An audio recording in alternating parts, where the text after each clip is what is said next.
It was a cold December night, and everything seemed normal. A freight train was passing through New Jersey carrying millions of dollars worth of valuable goods. The journey was going smoothly, at least it appeared that way. But in the darkness, a few people were hiding near the tracks. As the train picked up speed, they moved quickly and silently, blending into the night. Within moments, they were running alongside the train, breaking locks and slipping inside. One by one, several boxes were emptied, and the precious cargo disappeared into the darkness.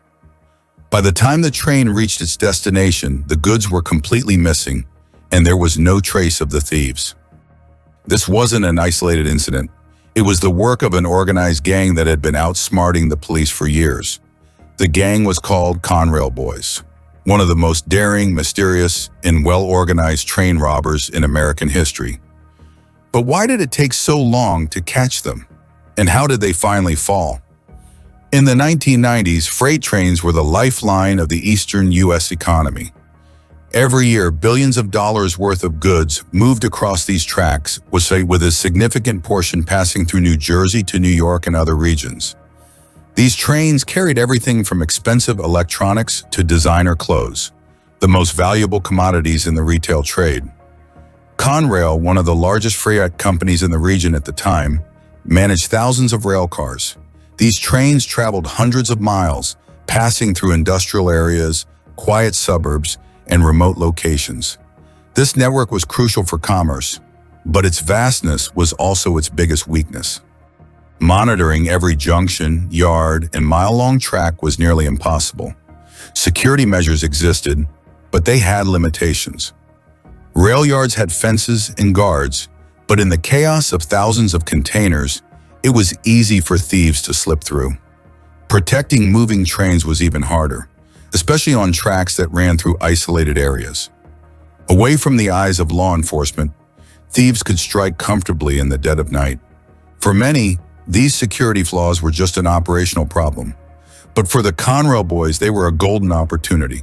This gang didn't rob trains randomly. They studied the system, developed a strategy, and executed it flawlessly. The Conrail Boys knew everything: when a train would leave, what cargo it carried, and which rail cars held the most valuable goods.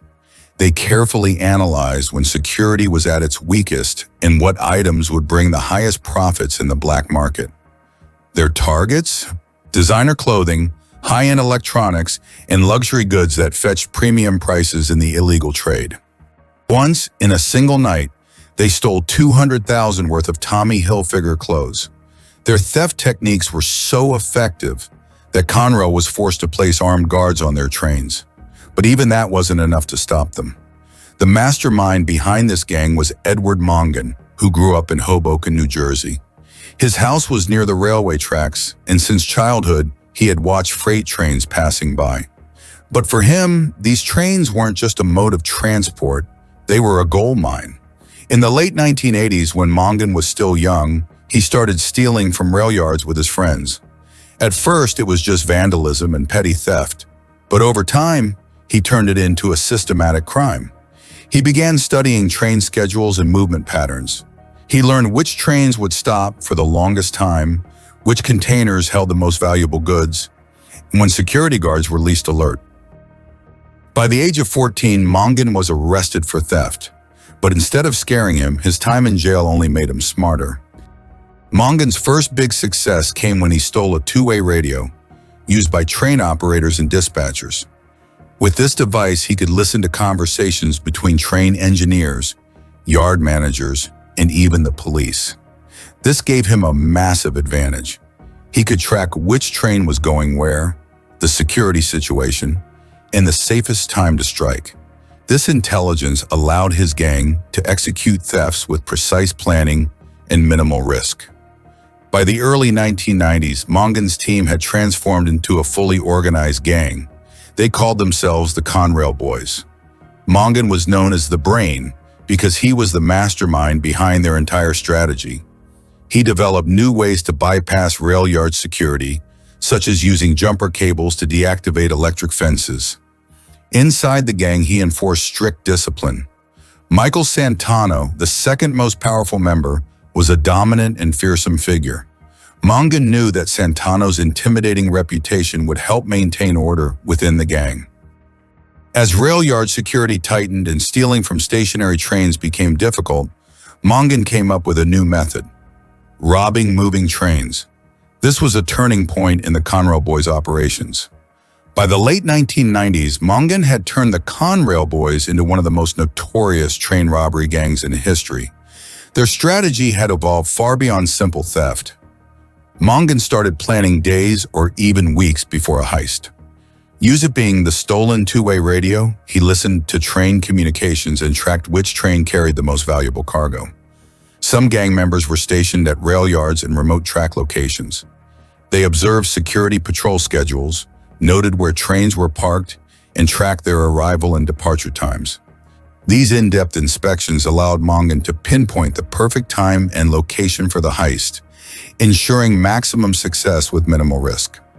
The most crucial part of Mongan's plan was team coordination and strategic planning. Every gang member had a clearly defined role, ensuring that the robbery went smoothly without any mistakes. Spotters. These members were stationed at rail yards and remote tracks. They closely monitored train movements, security patrol patterns, railcar positions, and train schedules. Jumpers. These were the daredevils who leaped onto moving trains at the right moment, broke in and cleared the path to the valuable cargo. Loaders. Their job was to quickly extract valuable goods and load them into waiting vehicles. Drivers. These members handled getaway vehicles, ensuring a fast and discreet escape. With such precise roles, their heists operated like a military mission, executed in minimal time without errors and without raising suspicion. Mongan's understanding of the railway system was better than that of a professional operator.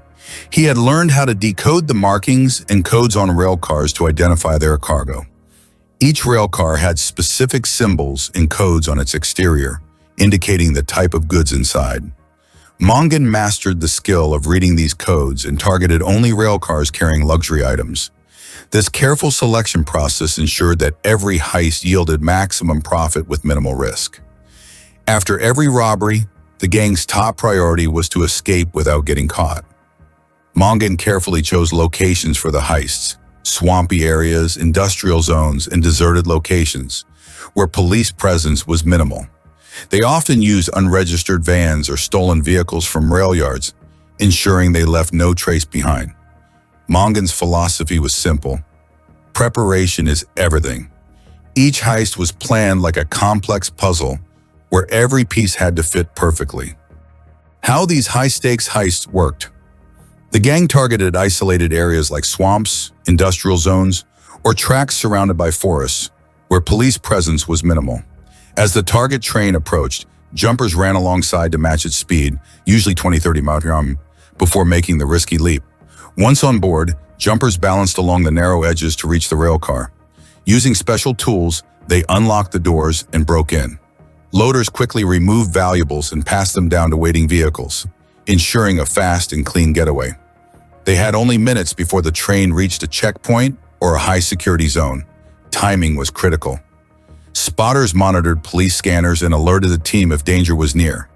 If cops arrived unexpectedly, jumpers leaped off the train, vanishing into swamps or factory backstreets. Conrail Boys weren't just fearless, they were deception experts. Mongan once impersonated a railway dispatcher using a stolen radio, sending false messages to mislead train operators and police. Their tricks were so clever that law enforcement struggled for years to catch them. The Conrail Boys didn't just rely on strength and strategy, they used advanced technology to stay ahead of the police. Mongan hacked railway radio systems, impersonating a dispatcher to send false instructions. By manipulating train schedules, he misled both engineers and police, ensuring the perfect timing for heists. To avoid police wiretaps, Mongan secured encrypted Nextel phones for the gang. These devices scrambled voice transmissions, making conversations impossible to intercept. Now the crew could strategize without fear of being overheard. Mongan built a private black market network, dealing directly with fences. Even his own crew remained unaware of the buyers, making it impossible for police to track stolen goods. The gang focused on designer clothing, luxury goods, and expensive electronics. Each heist brought massive profits, strengthening their operations. But as their fortune and reputation grew, so did the danger of capture.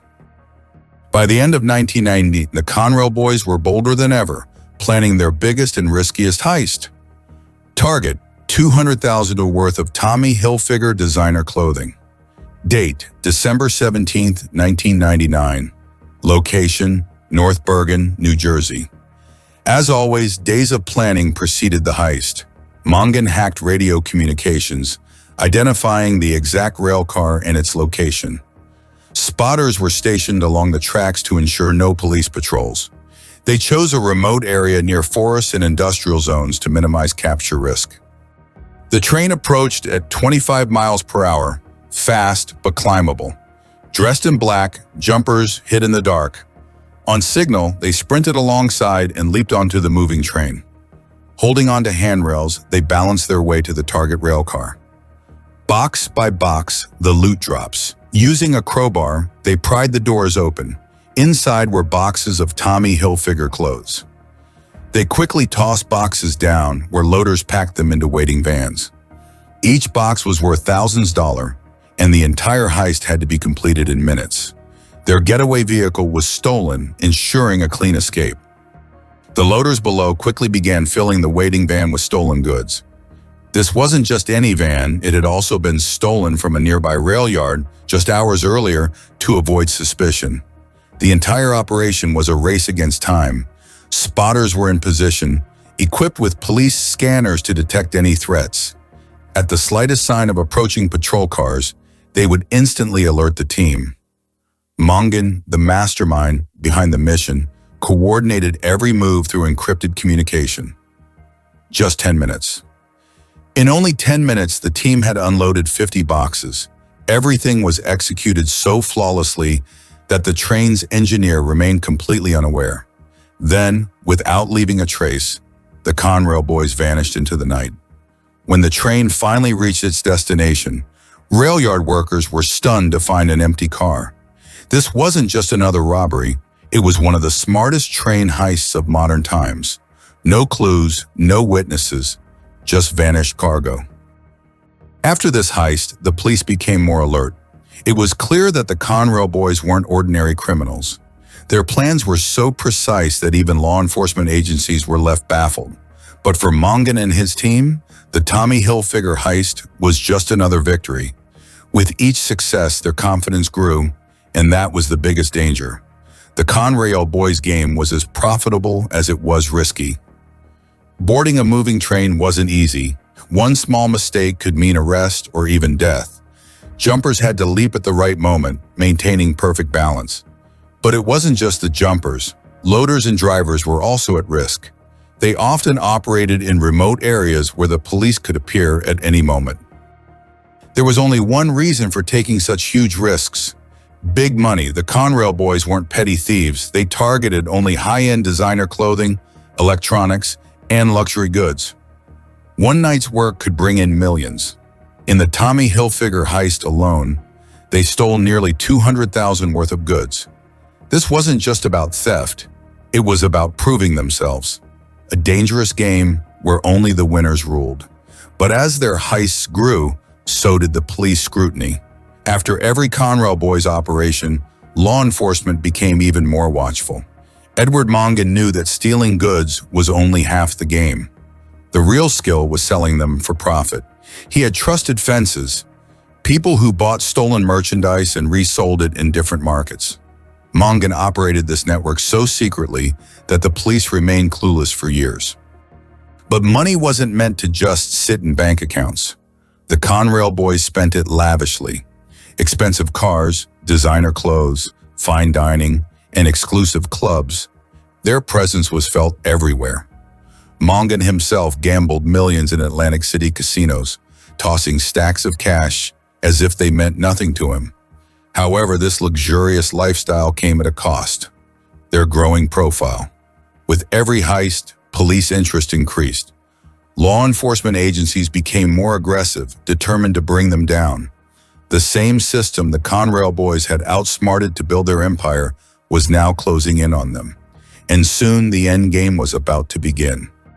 By the early 2000s, the Conrail gang was among the most successful criminal groups. Their escalating crimes made them a top target for law enforcement.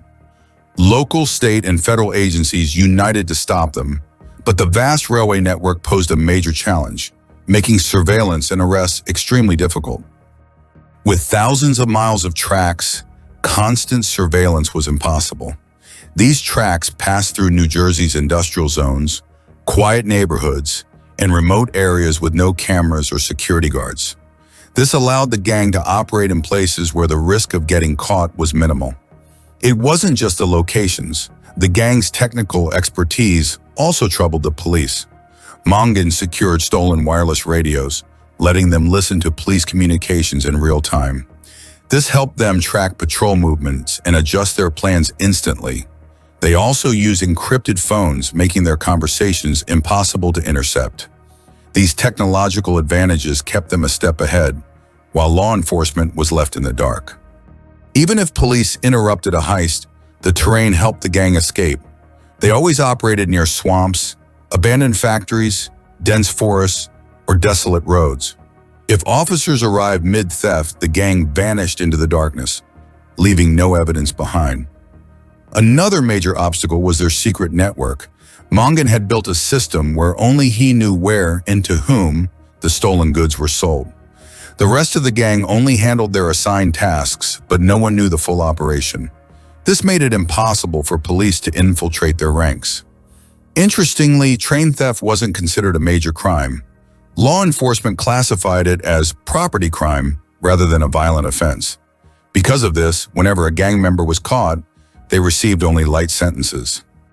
The situation changed when police began charging the gang with organized crime, racketeering, a strategy used to dismantle major criminal organizations.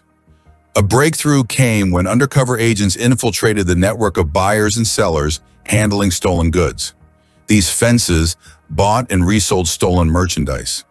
When police arrested and interrogated them, they gathered concrete evidence against the gang.